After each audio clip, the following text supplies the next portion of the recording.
Bangladesh cricket বোর্ডের সাবেক সভাপতি ও সাবেক সংসদ সদস্য সাবের হোসেন চৌধুরীকে গ্রেপ্তার করা হয়েছে। রাজধানীর গুলশান থেকে তাকে আটক করেছে পুলিশ। বিষয়টি নিশ্চিত করেছে ঢাকা মহানগর পুলিশ ডিএমপি। তবে কোন মামলায় সাবের হোসেনকে গ্রেপ্তার করা হয়েছে তা এখনও জানা যায়নি। আওয়ামী লীগ সরকারের সাবেক মন্ত্রী ছিলেন তিনি। দায়িত্বে ছিলেন বন ও পরিবেশ মন্ত্রণালয়ের। গত সেপ্টেম্বরে জাতীয়তাবাদী ছাত্রদলের এক নেতার প্রাণহানির অভিযোগে সাবেরের নামে মামলা করা হয়। ৯ বছর আগে খিলগাঁওয়ে প্রাণ হারান ওই ছাত্রনেতা। বাংলাদেশ আওয়ামী লীগের রাজনীতিতে সাবেক সভাপতি সক্রিয় ছিলেন দীর্ঘদিন ধরে। ১৯৯৯ সালে নৌ পরিবহন মন্ত্রণালয়ের উপমন্ত্রীর দায়িত্ব পান তিনি।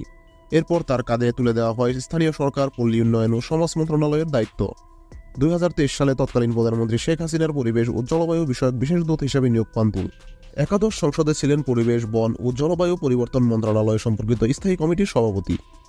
সাবের হোসেন চৌধুরী অতীতে বাংলাদেশ ক্রিকেট বোর্ডের সভাপতি ছিলেন।